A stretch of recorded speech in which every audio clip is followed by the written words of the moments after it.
Selamat petang, salam sejahtera. Terima kasih karena bersama dengan saya di Nazilin Unity Channel. Saudara-saudara sekalian, ini satu pendedahan SPRM yang paling mengejutkan seluruh Malaysia. Apabila Azam Baki secara sendirinya mengumumkan satu dapatan yang luar biasa berkaitan dengan judi haram yang melibatkan ahli politik Malaysia. Wah, ini memang betul-betul menggemparkan Malaysia. Bayangkan ahli politik yang kita harapkan membawa kemajuan kepada Malaysia, membawa kepada ketelusan kepada Malaysia, kemakmuran kepada Malaysia, ada pula yang disahkan oleh Azam Baki terlibat dalam melindungi undi ataupun judi haram. Ini memang gila punya kerja, kan? Lebih seorang ahli politik, kata SPRM, disaki lindungi judi haram. Saya ulang sekali lagi, kamu share video ini supaya semua orang tahu, ahli politik kita ini memang ada yang tak boleh dipercayai. Kata SPRM, lebih seorang ahli politik disyaki lindungi judi haram. Yang menjadi persoalan kita ialah, siapa orang atau ahli politik yang melindungi judi haram ini? Itu persoalan besar. SPRM mengesahkan bahawa dakwaan terhadap ahli parlimen melindungi kegiatan haram dalam talian di negara ini adalah membabitkan lebih daripada seorang ahli politik. Makna kata apa yang didedahkan di dalam media, di dalam perbahasan, di dalam pendedahan-pendedahan sebelum ini memang disetujui oleh SPRM dan disahkan oleh SPRM. Maknanya, memang ada wujud ahli politik melindungi judi haram talian ini. Dan akhirnya SPRM dedahkan, bukan hanya seorang, tapi berorang-orang. Padan muka diorang. Mengesahkan perkara itu, Ketua SPRM, Pesuruhjaya SPRM, Tan Sri Azam Baki memaklumkan, pihaknya tidak boleh mendedahkan identiti ahli politik atau parti yang disertai suspek berkenan kerana siasatan masih berjalan, kata Azam Baki. Kina sedang siasat perkara ini. Laporan ahli politik lindungi kegiatan judi haram baru dibuat dalam bulan lepas. Jadi kita masih lagi mengumpul maklumat, kata beliau. Kita tak boleh dedahkan siapa ahli politik berkenan. Tapi saya boleh sahkan siasatan memang sedang dijalankan. Kalau terbukti, ia adalah satu kesalahan, kata beliau lagi. Yang mengejutkan saya secara peribadi sebagai pemerhati politik dan penganalisis politik, saya melihat apabila Azam Baki mendedahkan ada beberapa ahli politik dalam kalangan mereka yang disyaki menaungi kegiatan judi haram, tapi saya tak boleh kata ramai atau tidak kerana nanti dimanipulasi banyak pihak. Tapi bila Azam Baki kata ada beberapa ahli politik, ini menunjukkan bukan satu orang tapi lebih satu orang. Itu parti kerajaan atau pembangkang pun saya tak boleh kata beliau. Ahli politik itu, ahli politiklah, katanya kepada pemberita selepas merasmikan Hari Integriti Pusat Dagangan Dunia Kuala Lumpur. Beliau berkata demikian ketika ditanya mengenai jumlah ahli politik yang disyaki terbabit melindungi kegiatan judi haram secara dalam talian, seperti didedahkan Menteri Dalam Negeri Datuk Seri Saifuddin Nasution Ismail di Dewan Rakyat baru-baru ini. Pada 15 Jun lalu, Saifuddin ketika menjawab soalan pada waktu pertanyaan menteri mengesahkan kegiatan perjudian dalam talian haram di negara ini dinaungi pemimpin politik dan ia menjadi kekalan terbesar kepada PDRM dan kerajaan untuk membenteras jenayah berkenaan.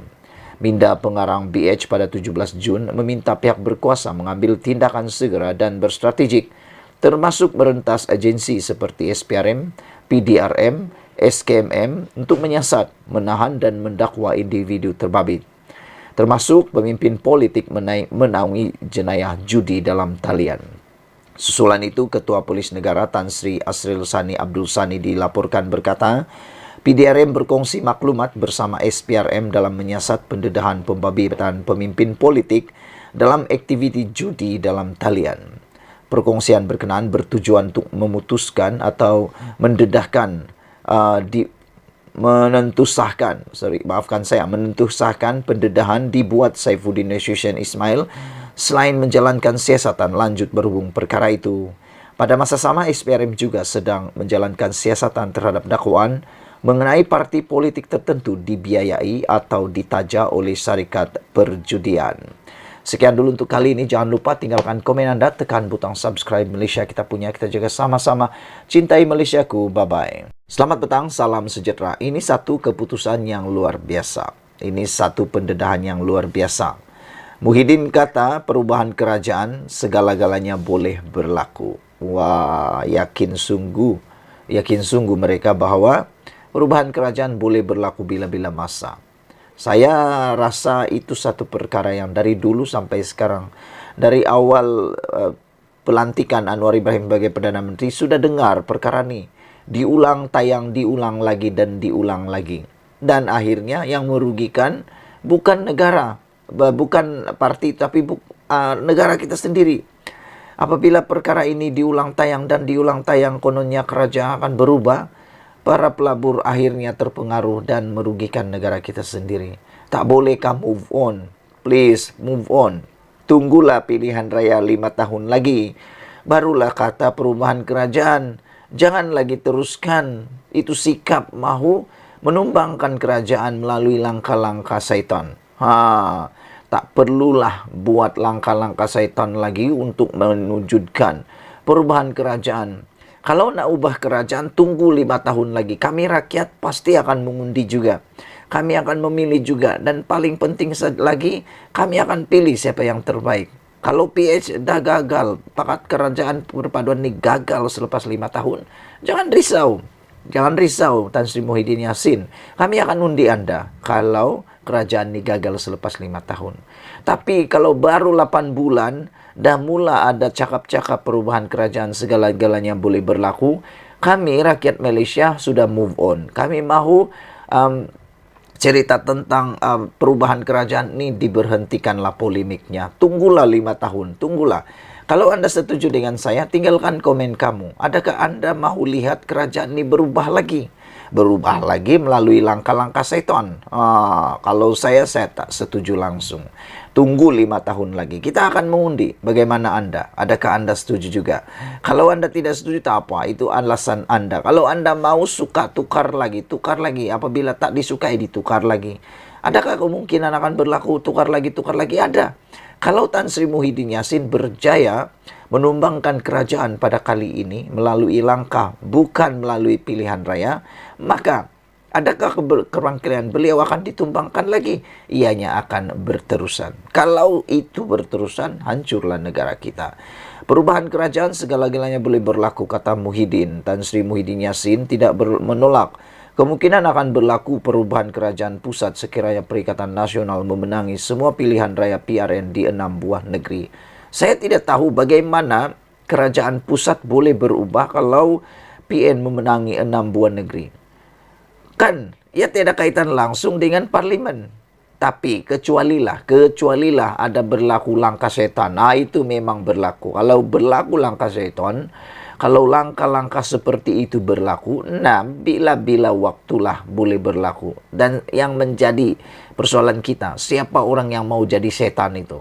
Maksud saya yang setan itu ialah yang akan lompat parti, yang akan mengkhianati kerajaan perpaduan ini. Siapa? Itu bolehlah kita sebut langkah setan. Saudara-saudara sekalian, saya mengikut pengetahuan saya, kalaupun Perikatan Nasional menang di 6 buah negeri ini, bagaimana kerajaan perpaduan di persekutuan boleh berubah? Ia tidak kaitan langsung dengan parlimen. Hanya ada kaitan kalau tiba-tiba ada lompat parti. Itu. Kalau tiba-tiba ada langkah syaitan. Itu. Itu saja bezanya.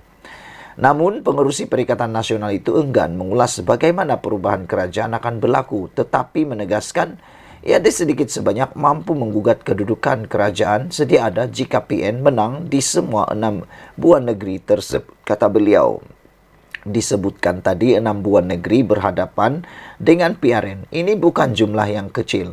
Kalau 6 buah negeri menghadapi pilihan raya dan 6 negeri dimenangi oleh dan dikuasai oleh Perikatan Nasional, sudah tentunya yang duduk di Putrajaya akan goyang, kata beliau lagi. Agaknya sebab itu Azmin sebutkan tadi bulan 8. Mohon doakan bulan 8 supaya apa yang disebutkan tadi akan dimakbulkan oleh Allah.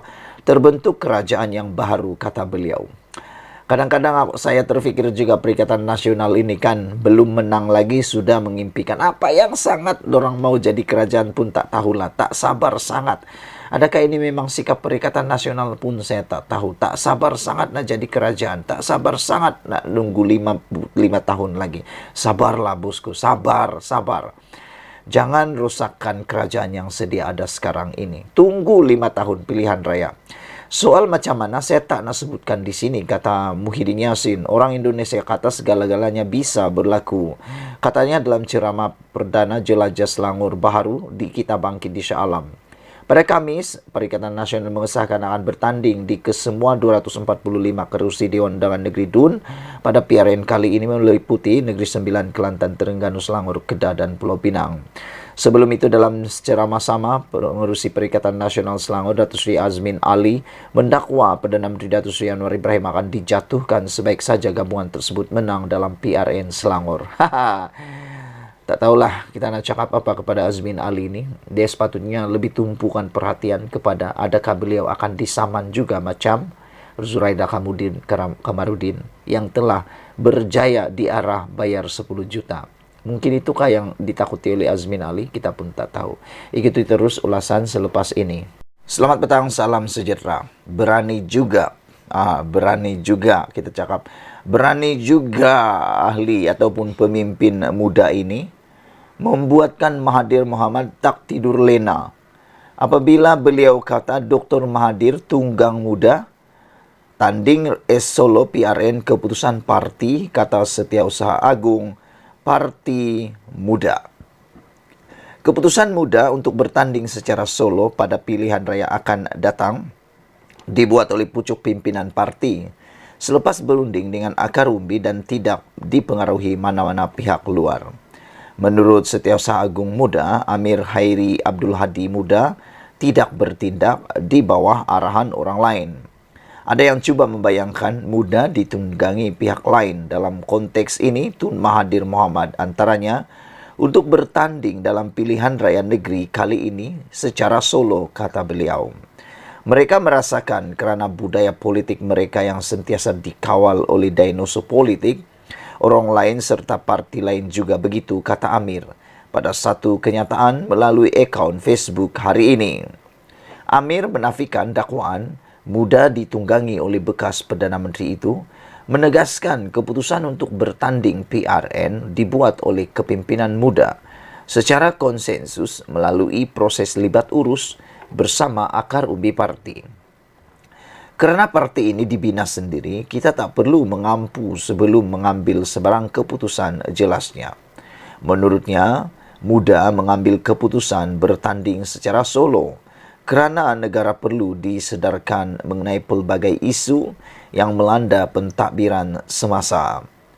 Amir memetik pelantikan politik dan jawatan GLC, kegagalan untuk mereformasi institusi seperti SPRM dan UMNO yang sebelum ini dikaitkan dengan rasuah sudah dibersihkan. Tambah Amir, undang-undang zalim yang ditentang seperti Akta University dan College University, AUKU, CMA, Akta Hasutan, SOSMA dan lain-lain masih ada tanpa sebarang usaha untuk dimansuh atau dipindah, malah masih diguna pakai. Isu pokok seperti skandal LCS juga kini hanya jadi piscisan. Sehingga hari ini tidak ada jerung dibawa ke muka pengadilan, malah perbahasan juga ditolak. Siapa yang boleh nafikan perkara-perkara ini silakan, katanya. Amir juga berkata, muda masuk dalam pentas demokrasi demi memberi alternatif kepada dua generasi, gabungan PH, BN dan PN, kata beliau. Rakyatlah yang akan membuat keputusan dan kita yakin dengan kematangan rakyat. Janganlah sehingga kita berpatah arang putus hubungan hanya kerana politik, kata beliau. Kita juga akan masuk kali ini dengan meminimakan perbelanjaan seminima yang mungkin. Dengan majority campaign akan dijalankan secara atas talian online berbanding secara fizikal. Kita akan fokus menyediakan tawaran dan dasar berbanding mengira berapa bendera dan banner yang digantung, kata beliau lagi. Wah, ini satu perang kempen demokrasi yang baru yang diisytiharkan oleh muda, yaitu berperang secara online. Mereka mahu meminimumkan perbelanjaan dan ini sepatutnya ditiru oleh parti-parti politik yang lain. Sesiapa yang gagal meniru perkara ini, dijamin mereka akan mendapat kesusahan. Tetapi pendedahan daripada Setiausaha Agung Parti Muda ini, yaitu Dr. Mahathir Tunggang Muda, persoalan ini telah dijawab oleh beliau. Yaitu beliau kata mereka tidak dipengaruhi oleh sesiapa. Keputusan muda diambil oleh keputusan dari akar umbi sampai konsensusnya.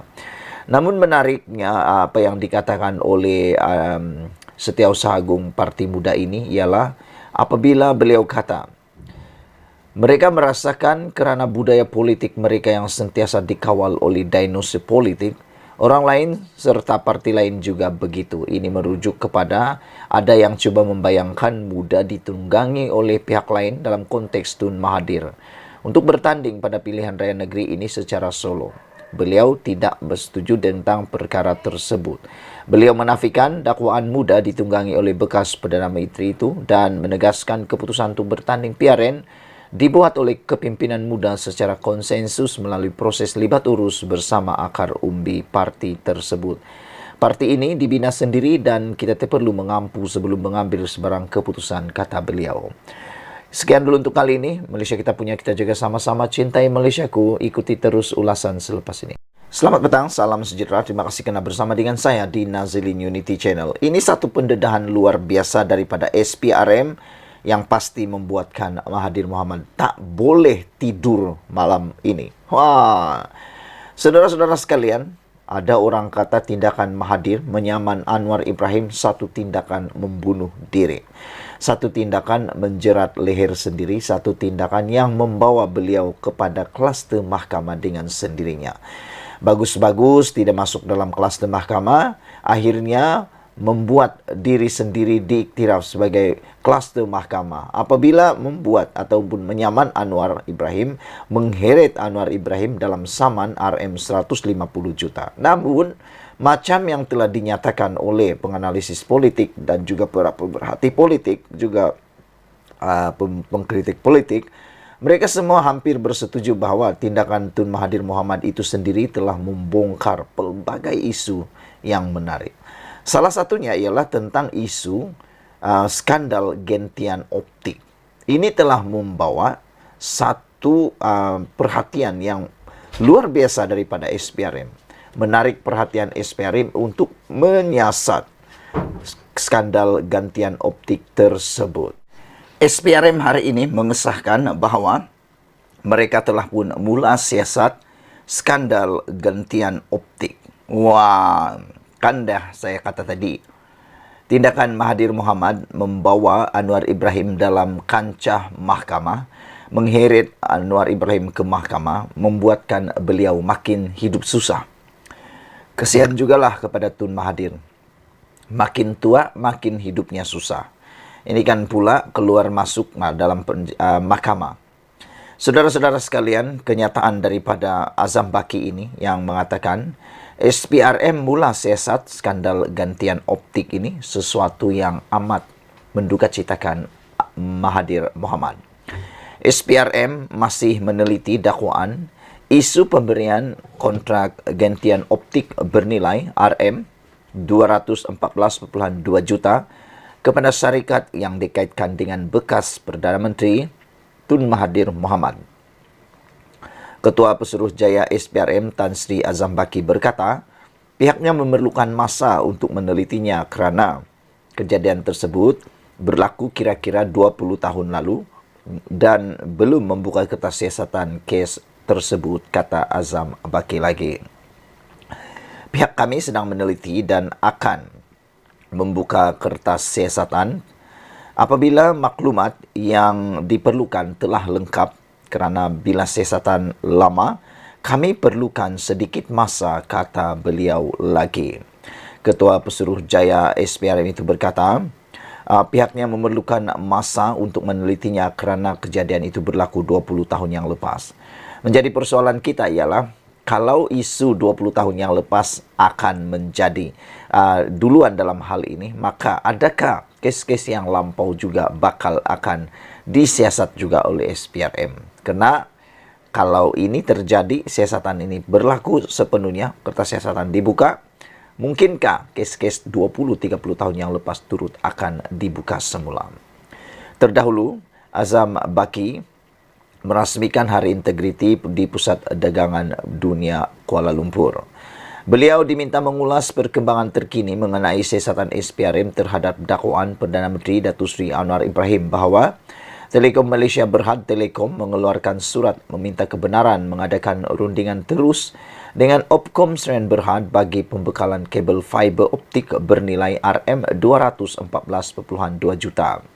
Surat berkenaan dikeluarkan kepada Kementerian Kewangan pada 15 September 2003 yang mana Perdana Menteri pada ketika itu dan Menteri Kewangan ketika itu juga adalah Dr. Mahathir Mohamad. Manakala anak ketiganya Datuk Seri Mukriz Mahathir adalah pengarah Opkom. Mengulas lanjut mengenai siasatan skandal itu, Azam Baki berkata, SPRM menjalankan siasatan berkenaan secara telus tanpa berat sebelah terhadap mana-mana individu atau pihak tertentu. Kita melihat perkara ini dengan telus. Kita tidak akan melihat perkara ini terhadap sesiapa yang terbabit, kata Azam Baki lagi. Saudara-saudara sekalian, apakah anda juga sependapat dengan kami bahawa tindakan Mahathir Mohamad menyusahkan diri sendiri? Bukan menyusahkan orang, tetapi menyusahkan diri sendiri. Kalaulah dia tidak saman Anwar Ibrahim, saya yakin skandal gentian optik ini tidak akan diketahui, tidak akan pernah didedahkan. Tapi oleh kerana beliau sendiri yang menyaman Anwar Ibrahim dan Anwar pula mendedahkannya di mahkamah, nah akhirnya beliau terheret di dalam siasatan, bakal siasatan pula. SPRM sahkan mula siasat skandal gentian optik membuat Mahathir tak tidur lena. Kita jumpa lagi. Malaysia kita punya, kita jaga sama-sama. Cintai Malaysiaku. Bye-bye. Selamat datang, salam sejahtera. Ini satu pengumuman yang paling besar, penting, anda harus share. Mungkin pendek, tetapi amat-amat menggemparkan Malaysia. Ini kali pertama saya melihat mendengar keputusan pilihan raya dibatalkan. Wow! Ahli Parlimen di Kuala Terengganu yang diwakili oleh PAS, kemenangannya dibatalkan oleh mahkamah hari ini. Wah, ini pasti memberikan satu tamparan yang besar kepada PAS, juga Perikatan Nasional. Apa puncanya dibatalkan? Ikuti terus ulasan ini. Saudara-saudara sekalian, sila tinggalkan komen anda tentang isu pada kali ini. Adakah memang wujud isu seperti salah laku pilihan raya yang pernah anda tahu, sehingga kan boleh dibatalkan keputusan kemenangan pilihan raya? Yang ini benar-benar mengejutkan kita. Bagaimana dengan kes yang seterusnya? Mahkamah sah membatalkan kemenangan PAS di Kuala Terengganu. Mahkamah Pilihan Raya di Terengganu membatalkan kemenangan ahli Parlimen PAS Ahmad Amzad Hashim di Kuala Terengganu pada PRU 15. Hakim Mahkamah Tinggi Muhammad Firuz Jafril hari ini membenarkan petisyen pilihan raya yang difailkan calon Barisan Nasional di kerusi Parlimen itu, Muhammad Zubir Embong. Peguam Amzad Yusuf mengesahkan keputusan itu ketika dihubungi hari ini. Keputusan pilihan raya bagi Kuala Terengganu diisytiharkan mahkamah sebagai tidak sah dan diketepikan, katanya. Farizal berkata pihaknya akan memfailkan permohonan agar keputusan itu ditangguhkan sementara menunggu rayuan di peringkat Mahkamah Persekutuan. Peguam Zubir ketika dihubungi turut mengesahkan keputusan itu berkata, hakim antara lain memutuskan ada unsur sogokan dalam pengagihan bantuan kewangan dari kerajaan negeri menerusi inisiatif I Belia dan I Siswa menjelang PRU 15. Dia berkata jika Ahmad Amzad tidak memfailkan rayuan dalam tempoh 14 hari, Suruhanjaya Pilihan Raya boleh mengumumkan satu pilihan raya kecil untuk diadakan di kerusi parlimen itu. Pada 3 Januari lalu, Barisan Nasional memfailkan petisyen untuk membatalkan keputusan pilihan raya PRU15 di kerusi parlimen Kuala Terengganu, Marang dan Kemaman, mengikut akta kesalahan pilihan raya. Pengerusi UMNO Terengganu, Ahmad Said, kemudian dilaporkan berkata, antara isu yang dibangkitkan dalam petisyen adalah dakwaan yang PAS menyogok pengundi menerusi bantuan kewangan daripada kerajaan negeri dengan program iPension, iBelia dan iSiswa antara 15 hingga 17 November tahun lalu, iaitu beberapa hari sebelum hari mengundi. Mahkamah hari ini turut mengekalkan kemenangan Presiden PAS Abdul Hadi Awang di kerusi Parlimen Marang. Keputusan untuk Kuala Terengganu merupakan petisyen pertama terhadap keputusan PRU15 yang dibenarkan mahkamah. Selain Kuala Terengganu, Marang dan Kemaman, BN juga memfailkan petisyen untuk mencabar keputusan pilihan raya di Gua Musang, Putrajaya, Masjid Tanah dan Segamat. Bagaimanapun, mahkamah sebelum ini telah menolak petisyen terhadap kerusi parlimen Putrajaya. Saudara-saudara sekalian, dengan ini disahkan bahawa keputusan pilihan raya untuk kerusi parlimen PAS di Kuala Terengganu dibatalkan dan ditolak oleh Mahkamah Pilihan Raya. Dan sebabnya ialah kerana terdapat unsur, ini sebab dia, kerana terdapat unsur sogokan dalam pengagihan bantuan kewangan dalam kerajaan negeri dari kerajaan negeri menerusi inisiatif iBelia dan iSiswa menjelang PRU15. Dia berkata jika Ahmad Amzad tidak memfailkan rayuan dalam tempoh 14 hari, Suruhanjaya Pilihan Raya boleh mengumumkan satu pilihan raya kecil untuk diadakan di kerusi parlimen itu. Nah, ini yang kita sangat-sangat suka. Mana-mana parlimen, kawasan parlimen yang ada unsur-unsur sogokan, rasuah dan sebagainya, patutlah untuk diketengahkan di mahkamah supaya pertandingan yang lebih adil, kemenangan yang lebih adil dapat diperolehi. Sekian dulu untuk kali ini. Jangan lupa ikuti terus ulasan selepas ini. Tekan butang subscribe. Kita jumpa lagi. Bye-bye.